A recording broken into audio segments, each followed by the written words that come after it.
பிரித்தானியாவில் வாகனம் செலுத்தும் சாரதிகள் தங்களது பாதுகாப்பான வாகன ஓட்டத்தை பாதிக்கும் சில மருத்துவ நிலைமைகளை மறைத்தால் 1000 பவுண்டுகள் வரை அபராதம் விதிக்கப்படலாம் என சாரதிகள் மற்றும் வாகன உரிம முகவர் அமைப்பான DVLA எச்சரித்துள்ளது.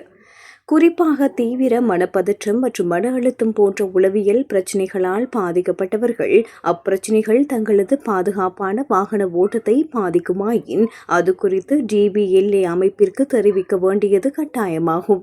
உங்களுக்கு மனப்பதற்றம் அல்லது மன அழுத்தம் கண்டறியப்பட்டு அது உங்களது பாதுகாப்பான வாகன ஓட்டத்தை பாதிக்குமாயின் அதை நிச்சயம் DVLAவுக்கு தெரிவிக்க வேண்டும்.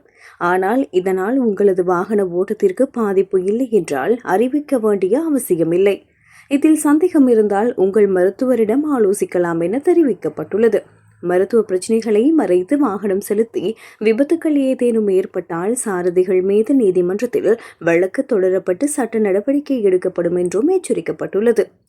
மனநல பிரச்சினைகள் மட்டுமின்றி தூக்கத்தில் மூச்சு திணறல், திடீர் மயக்கம், இதய நோய்கள், வலிப்பு நோய் மற்றும் பக்கவாதம் போன்ற வாகன ஓட்டத்தை பாதிக்கும் ஏனைய உடல்நல குறைபாடுகளையும் சாரதிகள் DVLAவுக்கு அறிவிப்பது கட்டாயமாகும். ஒரு சாரதியின் மருத்துவ நிலைமையால் 3 மாதங்கள் அல்லது அதற்கு மேல் வாகனம் செலுத்த முடியாத சூழல் ஏற்பட்டாலோ அல்லது மருத்துவர் அறிவுறுத்தினாலோ அவர்கள் தங்களது சாரதி அனுமதி பத்திரத்தை சுய விருப்பத்தின் பேரில் DVLAவிடம் ஒப்படைக்க முடியும் என தெரிவிக்கப்பட்டுள்ளது.